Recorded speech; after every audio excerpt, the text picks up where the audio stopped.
Hey, look, we're live. Oh, hey, nobody can hear you.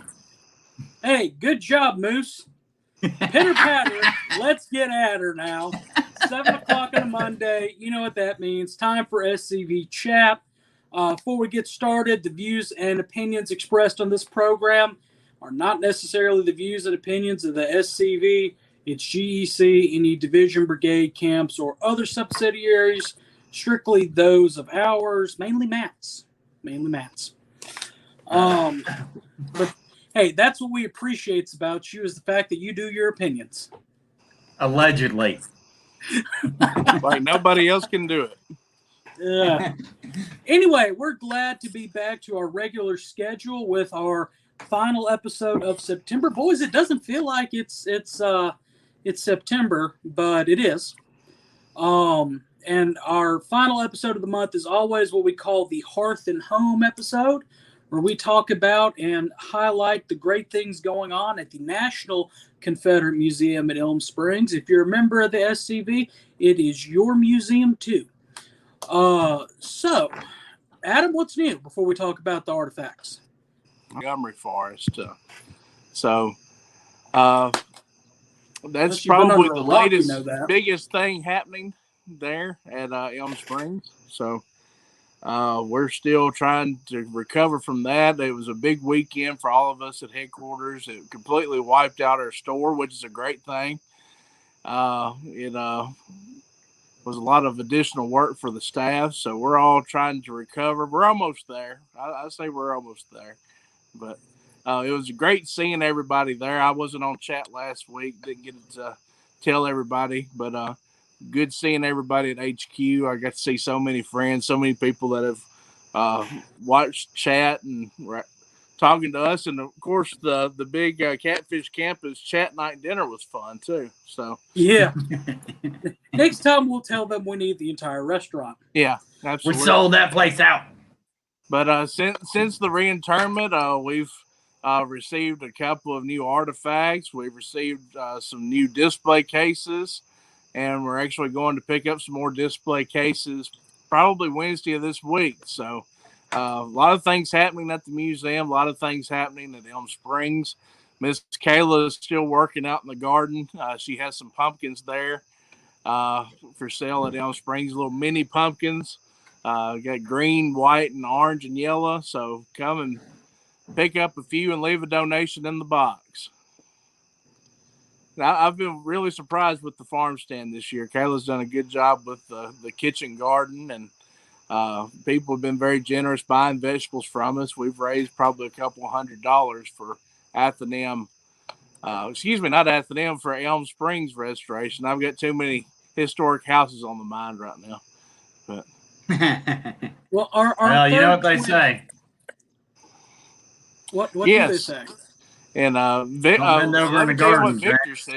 says, don't forget about the fundraiser cup on the way. He has offered to send us a cup that we can auction off to benefit the museum. So I know everybody's seen his work because of the show, and I can't wait to see what he sends in.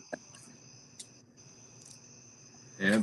It better be something nice. It better not look like ours, Victor. The three of ours better be the only ones that look like that. You can do any other thing you want to, but those three have to stay original. That's the only rule I got. Not saying that our cups aren't nice. Our cups are fantastic. No, our cups are the best. Everybody else only gets half of what we get. Exactly. My cup is actually sitting in my office right now with a half-drunk Dr. Pepper Zero Sugar in it from when I walked out of work. So I get to look forward to that tomorrow. And we'll say they do hold ice very well. They do. Yeah. So anyway, so we still doing the flag thing up there, Adam? Still doing it. Still getting not submissions in, but people sending in their donations. I think we're up to probably August of 2022. So if you think it's been a while since you sent your check in, well, it probably has been a while. The flags stay up for a month, and at the end of the month, we send you the flag and a certificate. So 2021 is completely sold out. We're already midway through 2022. So if you'd like to have your name added to the list, go ahead and send your check in. There's a form under the forms and documents page of the SCV website. I think it's called flag sponsorship, but I've been calling the initiative the Keep It Flying program, and we're doing pretty well with it. So. Yeah, and like Jordy Barnett said, the flag from this month's going to be a little extra special. Yeah, that's whoever true. got September's flag, and we haven't pulled it down yet. You had a good month. Whoever had September's flag. So there will only be one flag that flew over HQ whenever General Forrest was reinterred there. So. And how were the Friends applications and the Friends applications doing? Mm-hmm. Yeah, those are online as well under the forms and documents. You can be a friend of the museum or a friend of the Elm Springs plantation. I don't know why I can't think of Elm Springs tonight, but you could be a friend of either one of those two homes or sites. It's a great way to help, and you get something in return. You get a percentage off. You get in our gift shop, or you get free tickets to tour the museum or house. So it's a great way to help, especially if you're coming from far away. It's a great way to stay involved because you'll get a newsletter quarterly keeping you up to date with events happening on the property. And speaking of great ways to help the museum at Elm Springs, I hope everybody out there is sharing this right now. And if you're sharing this, when you get done and you visited historic Elm Springs, go to TripAdvisor and give us a good review. Let people know we're out there. We want good reviews on there. So go write us a good review. They got a pretty dadgum awesome tour guide every once in a while. He gives a pretty good tour. So his name's Adam. So nah. People have been leaving a lot of Google reviews. So I've noticed that in the past couple of weeks, a lot of good Google reviews coming through. And of course, we've got trolls everywhere. So for every good rating we get, you get a bad rating. People who have never been to our property. So we need you people, you good, fine people watching tonight to go and send us good reviews so we can outnumber the bad. You can call them chat heads. They respond to that. I see a bunch of our local, our normal folks on. Of course, the legends in the chat. Chief Kennedy's in there. Charles LeRae and everybody else. So good to see everybody back. My phone may die. Y'all know I broadcast from the phone, so if it does, the show goes on. But go ahead and, if y'all don't mind, get started with this month's artifact. All right. It did not seem like the fourth Monday of the month. And Matt said, "Are you going to be on chat tonight?" And I said, "Well, no, I don't think so." And he said, "Well, it's the Hearth and Home episode." I said, "Well, I guess I will be on chat tonight." We're going to read a frog, Carl Jones. Yes, sir. We kind of alluded to this in our last Hearth and Home episode when we talked. What did we talk about? What did we talk about? The last one? Yeah. Oh man, what did we talk about? Something cool that we have in the museum. Yeah, something cool we have in the museum. But we alluded to this artifact in that presentation. And your microphone's muted. But he's on mute. The decanter. Oh, there you The go. decanter, that's what we talked about.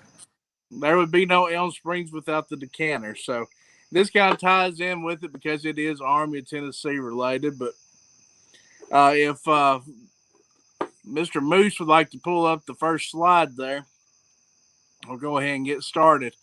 This is actually my ancestor's contribution to the story. This is Robert L. Cheek, and this is where he was captured near Columbia, Tennessee by Wilder's Lightning Brigade, mounted infantry group of Yankees that came through Columbia in the spring of 1863. Now, this was kind of a weird time in Middle Tennessee because Union controlled, of course, Nashville, but the Confederate Army still controlled most of southern Middle Tennessee. And every time the Confederates would go out and do something, the Yankees would run in and try to capture people. Well, this is one of those times. The Yankees under the Lightning Brigade came into Columbia, and they started grabbing all the Confederates they could find. And they captured my ancestor there, Mr. Robert Cheek. Now, on a plantation in Columbia called Buena Vista, there was a young lady named Antoinette Polk, a beautiful young lady, 16 years of age. Here's what she looks like a little bit later in age, still beautiful. And there's also a miniature portrait that's painted over there. Very lovely young lady. Has the last name Polk, so that made her even more lovely because she had money. Her uncle was Leonidas Polk, and she was visiting some relatives in Columbia when Wilder's Lightning Brigade comes into town, and she knew that there were several Confederates camped out on her property. So if you want to show that next picture there, producer, there's what her property was. That was the home that her uncle, Leonidas Polk, built called Ashwood Hall. Her father had purchased this from Leonidas, and they had several Confederates convalescing on the property, kind of camped out, and she decided that she's going to hop on her horse in Columbia and ride the 6 miles down Mount Pleasant Pike to warn the Confederates the Yankees are coming.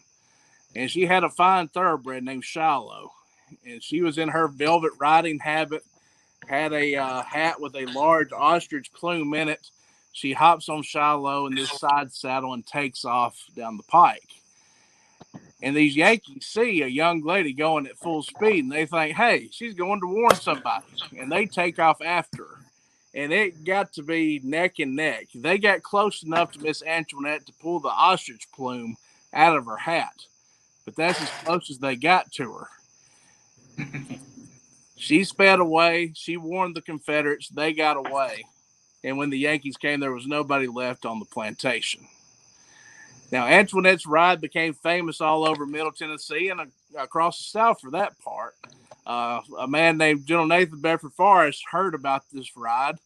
And during the summer of 1863, he's having a ride of his own. He is chasing after Abel Strait in Alabama, or maybe Abel Strait thought he was chasing after Nathan Bedford Forrest. But end result was Nathan Bedford Forrest put the bluff on him, put the scare on him. And with 500 men, he captures 1,500 Yankees in Alabama. And General Abel Strait has to lay down his arms, and he presents his colors to Nathan Bedford Forrest. And as he comes back into Columbia, the General Forrest has a reception held in his honor at the Athenaeum. And one of the guests at this reception was Miss Antoinette Polk. And he said, young lady, I've heard about your ride. I heard about how you saved our men. I want to give you this as a token of my thanks. And he gives her this flag that he had captured from Abel Strait. And, of course, very honored to have this piece. She being from a very wealthy family, they had the option when the war was over to leave the United States. Her father had a lot of holdings overseas, and instead of going through Reconstruction here in the United States, he went over to England and ended up in France. And Antoinette marries a French baron, the Baron de Charette, and she has her own chateau. And she would hang this flag that General Forrest gave her in the chapel of that chateau. And during World War I, Tennessee troops would come through on their way to the French lines, and she would always entertain these troops. And she'd say, "Oh, let me hear you talk." And she would say, "Oh, yep, you're from Tennessee. Come on in." And she would have teas for these men from Tennessee, and always took them into her chapel to see this flag. Well, she has, of course, a child and then the grandchildren. The grandchildren moved to Kentucky, and the flag comes back to the United States. And Murray County's historian Bob Duncan, our late historian Bob Duncan, tracks down her descendants and goes and retrieves the flag. And the flag has been preserved and is now hanging in the National Confederate Museum. And that should be the last picture there. So that's what's left of the flag. And you can see it's got a lot of pieces cut from it. Most of these pieces that were cut, I'm told, were from Able Straight's men. They didn't want to surrender their colors, so they cut off a few souvenirs. And once the flag was surrendered, the Confederates took their souvenirs. So what was left was then presented to Antoinette Polk in 1863 at the Athenaeum. So that is my artifact of the month. Isn't it funny how everything that revolves in Middle Tennessee or any kind of great story has one common denominator in it? It's General Forrest. Yep. It really does. I mean, it really does. If you think about it, the guy was everywhere. So how did we get the flag? I say we, the National Confederate Museum at Elm Springs. It is on loan from the Murray County Archives in Columbia, Tennessee. Imagine somebody had who bought a $4,000 light fixture had a hand in that. Yeah, I imagine he had a little bit to do with it, but yeah, being a former employee of Murray County government, I have a few ins and outs with the people who work there, so they were glad to give it to us on loan. We know a thing or two because we've seen a thing or two. That's right. Farmers, we're not stealing your trademark. The views and opinions. Yeah. The views. Don't use your crappy insurance. Oh, mercy. That's terrible. I know a lot of people in Columbia that work for those people. But so I understand that. Anybody, if you have a question about the flag and about the museum, go ahead and send them in. I'm going to piggyback. Yeah, I'm going to piggyback for a second. Y'all had some ghost hunters come out there recently, right? Yeah, we sure did. We had if you might have seen them on the Travel Channel. They were the Tennessee Wraith Chasers. Well, they've changed their name to the Fearless Ones now. And the Fearless Ones came to Elm Springs for a night of investigating, and mainly it was just a night as a fundraiser to generate money for our restoration. And people who like to hunt ghosts came and had a big time. They said the house was very active, and they had a lot of responses to whatever questions they were asking. I will tell you that I'm not one to want to stay in Elm Springs at night. And once it gets dark, I kind of like to leave. So I didn't hang out with them. But they did say that the ghost mentioned me by name. So that makes me feel real nice. Oh, that's good. I want you to come visit. And just so you guys know, let me go ahead and tease this. Adam fell down. And there went Adam. Down goes Adam. The ghost. So, hey, speaking of that, I will do another special episode from there this year at nighttime in the dark because I'm stupid. Around Halloween, so tune on in. Around Halloween. Yeah, Jordy says that one of the ghosts followed you home, Adam. I believe it. Oh, mercy. Well, and we're talking about Halloween, but it seems more and more. I was at a certain big box store yesterday, and they were already putting out their Christmas stuff. We got any big Christmas plans for the house this year? Oh yeah, We'll we're be on gonna a tour. we'll be taking part in the Murray Christmas Historic Home Tour again. That's the first weekend in December. And Matt, are we gonna have the Sam Watkins Christmas party that weekend too? Yeah, we should. I got to talk with our adjutant and see what's going on with that. Yep. So folks from the Sam Watkins Brigade usually come to Elm Springs that Saturday night for Christmas dinner, and we have a big time there. But the home tour is really our last big event of the year that I know of. We'll have a guy playing Santa Claus again, or excuse me, no, we won't have anyone playing Santa Claus. There will be Santa Claus at Elm Springs. So bring the kids out to meet Santa, get your picture made with him, and that seemed to be a real big hit last year. Probably had 50 or so kids come out to do that, which I thought was fun. Carl Jones says he'll join me for the ghost adventure that night. That would be fun. I'm down for that. We should charge for view on that one. Yeah. If we could figure out pay-per-view. Paul, I love you, but I guarantee you I've seen inside that house at night more than you have. I don't need a tour. It's creepy. Yeah. Go in the attic at night. This year, will you go into the basement? Yeah, I'll go in the basement this year. Well, what else is new at the museum? Hey, I want to say this for membership right now. Let me go ahead and put this out there. Listen, if you want to know how to do your job better as a division or as an adjutant or a camp commander or any camp officer, you need to reach out to our national membership coordinator, Eric Prevetti, at SCV at membership at scv.org and set up a time. He does classes Wednesdays, every Wednesday in the afternoon, I believe, at 4 o'clock. But message him or send him an email. He'll get you set up. You need to go to that class. Also, I want to say that, hey, if your dues aren't in and you're sending dues in now and they're postmarked after August 31st, you will incur a late fee. That will happen, and I will be charging you for that. So I'm just saying, rules is rules, you know, and I ain't bending them. Yeah, one question I did have.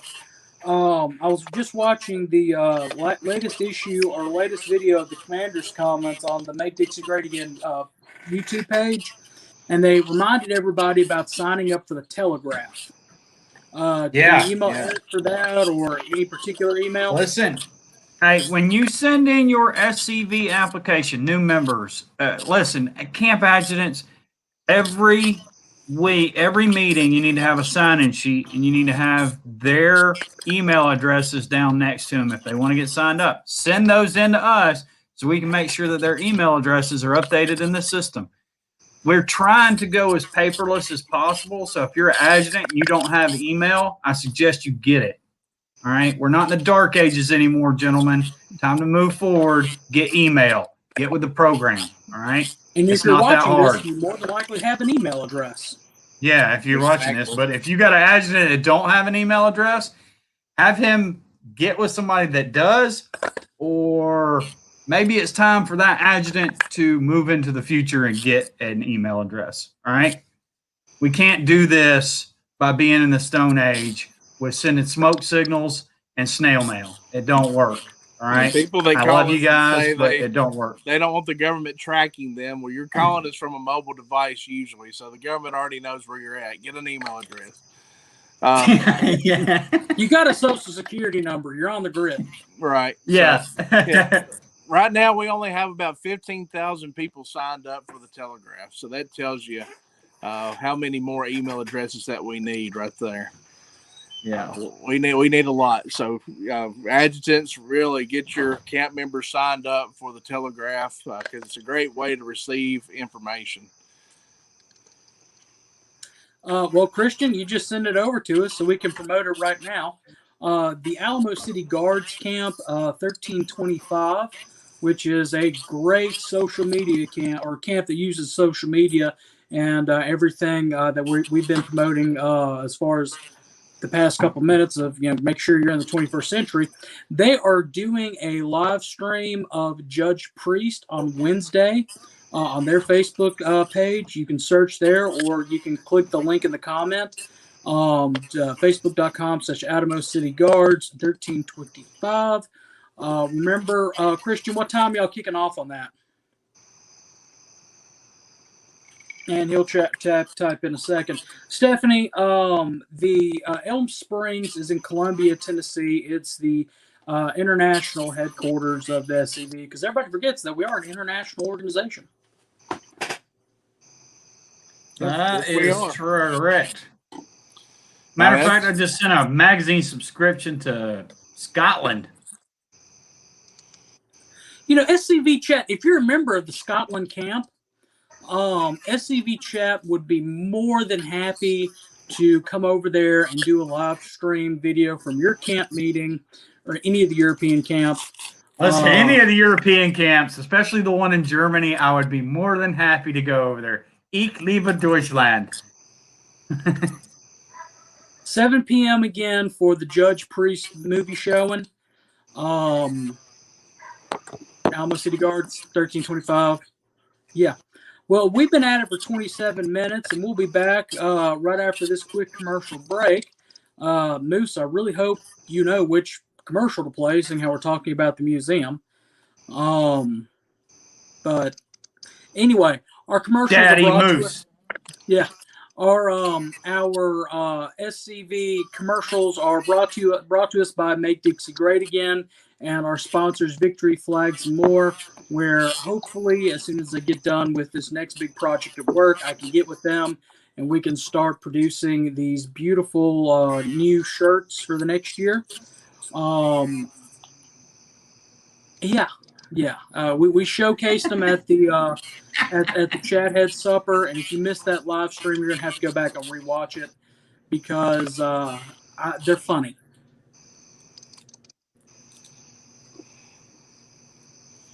Moose. No, nobody's paying for your plane ticket. There is a place nestled in the rolling farmland of southern Middle Tennessee. A home constructed in 1837, nearly lost to the ravages of war. Saved by a servant and a Confederate general. A place where families loved and lost. If walls could talk, what stories could be told? If a place, a home, can feel love, loss, pain, surely this is one of those places. Nearby is a more recent structure, and inside are the stories of heroes and heroines, stories of battles won and lost, stories of sacrifices made by the people of its native soil. A place that will tell the true and complete story of the Southland and the war fought for its freedom. From the causes that led to the conflict to the modern-day struggles to protect Southern history. Historic Elm Springs and the Confederate Museum at Elm Springs are the general headquarters for the Sons of Confederate Veterans. A place where the story of the Southland and its historic struggle is preserved and told. Come and discover your history.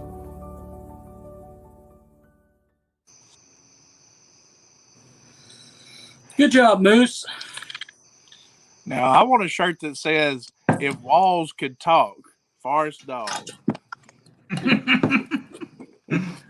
I'm sure the ladies. I want that shirt. I was gonna say, I'm sure the ladies at HQ would just prefer one that says "Hello, darling." yeah, I think my wife would wear one of those too. I believe Conway Twitty's ghost would come back and sue us. No. Oh no. That's 2, Adam. It's 2. Hey, stay out of that shine. Well, really quickly, I wanted to pick your brain for a second because you couldn't be on last Monday. And we meant to do this while we were at Chad Head Supper, but we just didn't realize how many folks we would have. And again, thank you for everybody who did show up. But what did it mean to be able to participate in the forest reinterment for you? Oh wow, that's a loaded question. I don't think it's really sunk in yet what we did. To be able to say that I was one of the last pallbearers of a Confederate general, and that Confederate general being the Confederate general in my mind, Nathan Bedford Forrest. You know, I don't know how to describe that. It's something that I'll be reflecting on in probably years to come. It was probably one of the coming to Elm Springs and at the SCV. This is something I never thought we would take on, that we would be a part of, and I think it was a fantastic event. I'm sorry that it come to that we had to move a Confederate general. What a shame that we're living in a world where we're having to do that. But we made the best of the situation, and I think the general and his lady are in a place where they will be respected and taken care of for years to come. And just to know that I was a small part of it, I mean, just means the world to me. But can I tell you how I feel about it? No. I mean, it's just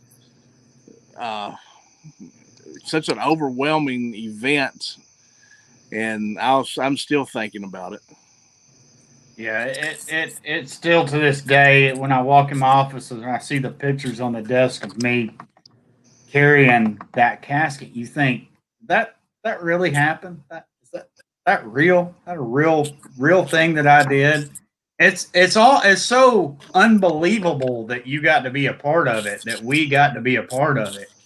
It's it takes a lot to process. Let me answer this question. Alan Walker, is Sam Watkins buried in Zion Cemetery? Yes, he is.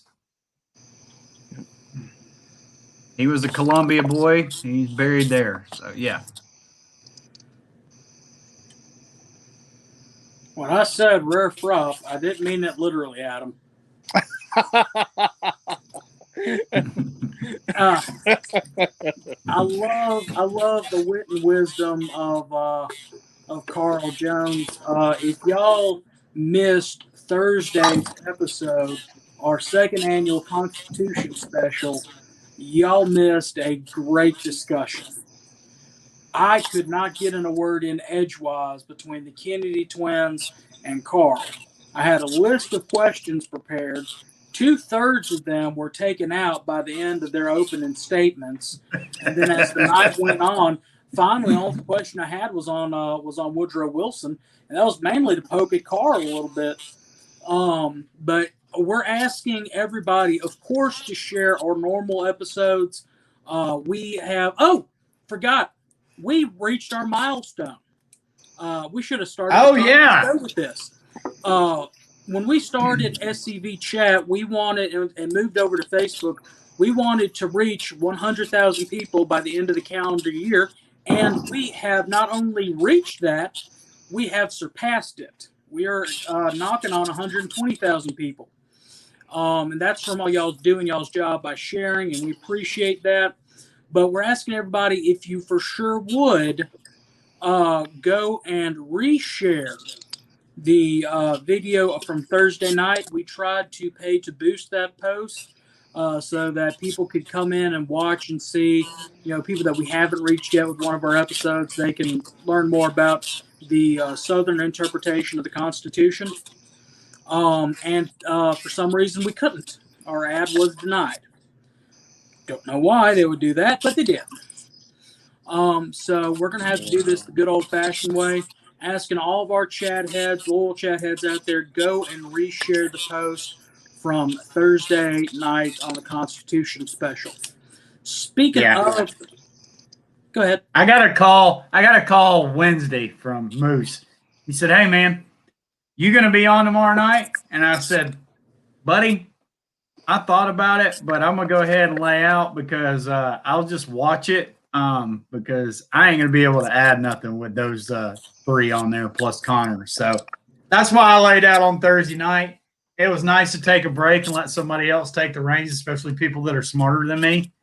And all 3 of those guys are smarter than me, excluding Connor. Thank you. Quote Carl Jones's acceptance speech as the winner of the Cross Bachelor Award. Thank you. I'm telling you, his speeches are so eloquent. Yeah, best I've ever heard. But yeah, everybody needs to you please go back and reshare it. The other thing is I will actually be taking a hiatus here in the next couple of weeks. Work schedule is not going to let me be on for at least 1 episode, possibly 2. So y'all get to deal with Matt, who has plenty of experience hosting, and we're going to plug that really quickly. What do you normally host, Matt? Look around the Confederation on Thursday nights at 7 Confederate Standard Time. And what is that about? In case we have some. It's about whatever I want it to be about. No. It is about really the main purpose of the show is to show what camps around the Confederation are doing in their community, how they're helping out. And it's a way for you guys to get ideas. We're actually going to have Chuck Mack on, Past Commander-in-Chief Chuck McMichael, and we're going to discuss the future. That's what I want to talk about, the future, where he sees SCV chat going, where he sees Look Around the Confederation going, how he thinks it's going, and how he thinks things are going from his and outside looking in as a past CIC, looking into the future of this organization. I think it'll be an interesting chat. If you guys have never heard Chuck Mack speak, or you've never had a chance to talk to Chuck Mack, this will definitely be an episode worth tuning into. Me and Moose will be teaming up and asking Chuck questions and seeing where we go from there. I'm looking forward to it. Of course, before we get into that, we'll get into the news, let y'all know what's been going on the past week. We'll talk about some things that are going on at headquarters. We'll talk about some things that are going on in other camps. I would really like to get some stuff from ANV and ATM. I get a lot of stuff from AOT, ATM, Army of Tennessee, Army of Trans-Mississippi guys, and Army of Northern Virginia guys. Hey, send that stuff in to SCV Youth Outreach at Gmail. We'll check it. We'll get you on. We'll talk about it, and we'll make you famous. Yeah. And just simple things. If you paid attention this weekend, I shared something that my camp did. I just took a screenshot post of what we put out there about it, and sent that. Well, actually uploaded it on Facebook, but sent that in. It's simple as that. Just whatever you would send into the veteran or your newspaper, just put that in there. Heck, say that this is the first meeting y'all have had back since COVID, and we had a pretty good crowd. Send that. But let's see let's let everybody try to send something in, because it also helps us with our combined federal campaign. Right, Adam? Exactly right. We have to be able to prove that we're working in the communities. We're actually doing the things that a nonprofit are supposed to do. So this helps us. I'm able to go back and look at all these Look Around the Confederation videos when it comes time to fill out the CFC application and be like, okay, well, this camp did this. This camp did this. We're actually providing services in our community. So, yes, please keep all that information coming in to Matt, and he'll keep posting it for everybody to see. Hey, listen up, that combined federal campaign. All right, all you soldiers out there that are watching this, I know for a fact that every year your first sergeant or your commander come around and they make you give at least $12, $1 a month to a charity. What a perfect charity to give to the Sons of Confederate Veterans. Yep. So if you want that $12 to go to, I honestly, before I did that, I always gave mine to the Helper Monkey Foundation because I always wanted a Helper Monkey. Never got a Helper Monkey. So don't give money to that. give money to the Sons of Confederate Veterans. Absolutely. Make the federal government pay the SCV. That's right. That's right. That's taking the fight to the enemy. One quick thing, I do see one of my compatriots from Mississippi in here, Don Green. Do want to mention really quickly, and I hope that Moose brings it up again on Thursday, that Beauvoir, the last home of Confederate President Jefferson Davis, which is also a burial ground for several Confederate veterans and their widows, has their, I believe it still is, the largest annual fundraiser coming up, third weekend in October. The annual fall muster, I think this is the 31st. Wow. If I'm numbering it correctly in my head. I do not have the flyer. Moose should have the flyer. If not, send it over to him for Thursday. And if you're within a couple hours drive, or heck, if you're from New Jersey and want to go play at the president's house, Vinny, looking at you, definitely come down to the beautiful Mississippi Gulf Coast and see what Mississippi has to offer. And I can say one thing: no matter where how the battle turns out, the Confederates always wins. 35 years.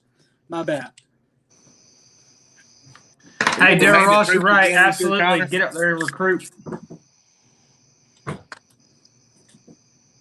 Fall muster's a great place to recruit, correct? Correct. We have several camps on the coast that will be there. Let me just throw this out there. If you're a reenactor and you got an event coming up, also send that to SCV Youth Outreach. We'll put that on the chat and try to get people out there. Those are great recruiting places as well. Yeah, I mean, you think about reenacting. Those are our people coming. Our essentially our demographics coming in, paying to attend something. That's right. Matt, what's the one coming up in Murphy? Stones River's coming up. Stones River's coming up in October. Yep. 160 to Shiloh is about to come up. Yeah. Now that we have all that acreage and we've been able to see that beautiful acreage and the fact the cannons can fire on it, any chance anything happening up at Elm Springs anytime soon? Well, we're still working on the midget reenactment, so I don't think you could say that. They prefer to be called little people. The views and opinions expressed on this broadcast are not necessarily the views and opinions of the SCV, its GEC, any division, brigade, or any other subsidiaries. What was it? Big War, Little People? Little People, Big War. Big War, Little People. Okay. Little People, Big War. Get the title right. Oh, okay. That's right. If I'm going to offend people, I better get the title right. I'm sorry. Yeah, exactly. But if you watch the show and you don't have a thick skin, you probably shouldn't watch the show. No right. kidding. No I kidding. did see Past Commander-in-Chief Chuck McMichael mention that we do have the original casket that General Forrest was buried in on display in the museum, and that's true. We do. The casket he was put in the early 1900s, cast iron beasts that a few of us Camp 29 boys got to carry. It's now on display in the back of the museum underneath our beautiful stained glass window. So if you come to the museum, that's one of the artifacts you'll get to see, along with the remnants of Miss Mary Ann Montgomery Forrest casket. Original.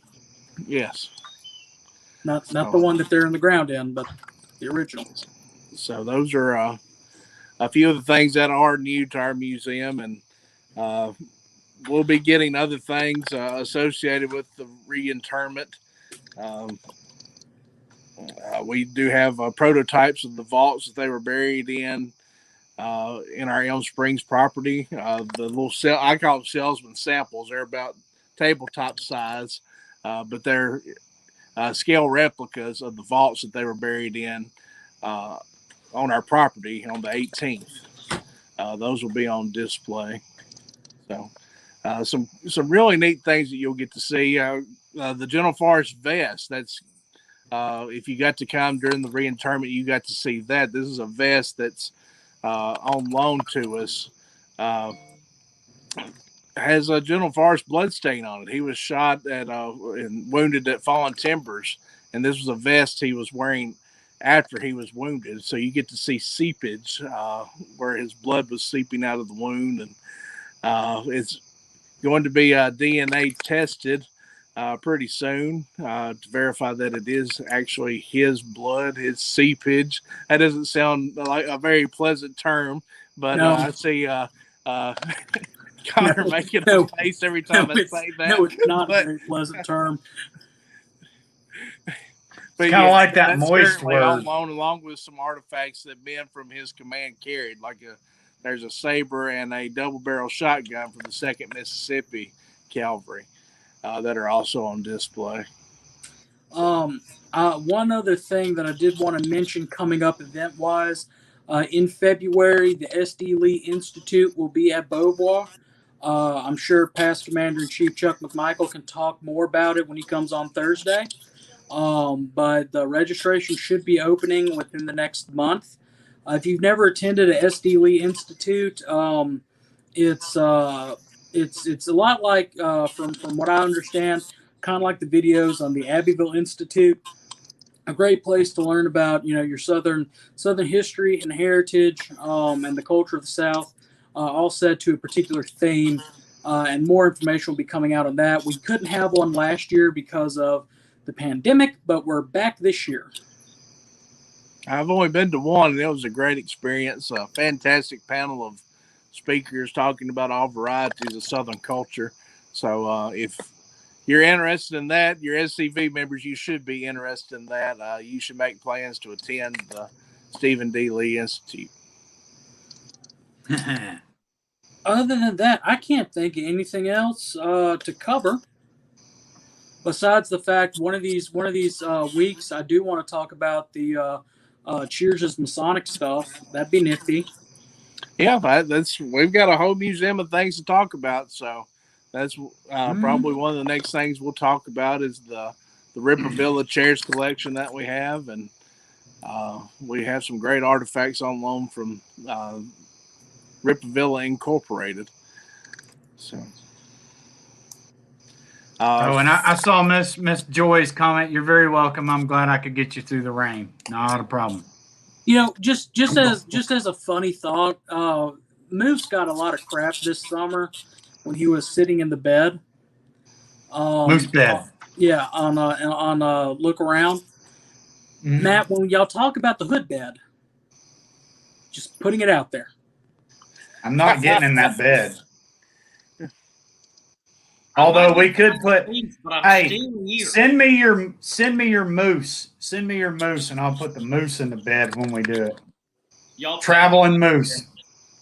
I'm not paying for that. What's wrong with you? Where's his costume? Well, you're not wearing your costume tonight. Yeah, why aren't you wearing the moose costume? Breaking producer news stuff I have to go back to. Bye. After all that trouble Todd went to. If you're not wearing the Moose outfit on Thursday night, you're fired. From his show. Yeah, from the Moose and Candyman show. You must wear it. He was saving it for Christmas, along with what I'm sure will be this episode in the gag reel. Look, it's not like you're not used to putting on costumes. Yeah, it's true. Hey, I've got an idea. We have a sleigh at Elm Springs. Why don't we hook that up to Moose? Look. Hey, can you be here the 3rd and 4th of December? You're pushing your luck with me wearing it on our Christmas episode. I swear to God, if you don't wear it on the Christmas episode or you tease that you won't, I'm going to drive to Mississippi, tie you up, and put you in it. Hey, Matt, what dates? The 3rd and 4th of December. Got finals. No, you don't. Yes, I do. That didn't stop you last year. I'll write a letter to professors. It won't do any good, but I'll write a letter. They actually don't they have that No Child Left Behind thing now? It's okay. You don't have to take them. Y'all making my life hard over here for the gag reel. I'm like having to take pictures of the whole segment. Just say that you're traumatized. You need to go to a safe space. Your safe space is Columbia, Tennessee. That's right. Give me a better grade. Again, any other college students watching this, views and opinions, ours, don't do that. But Doug Grant, yes, one moose is the equivalent of 8 tiny reindeer. Anyway, guys, we're going to call it here. Appreciate you all for tuning in. Remember to share the last Thursday's Constitution Day special. Just so you can see, we're not always this laid back, but we do have fun from time to time, especially when Adam's on, and we're not actually we didn't rib on Adam at all tonight. I'm surprised. Adam, what is your words of wisdom for tonight? Yeah. In the words of Carl Jones, Redder Frop. There we go. Here we go. Redder Frop. And in the words of the late, great Harold Philpotts, until next time, no Fumar in the elevator. No Fumar in the elevator. No Fumar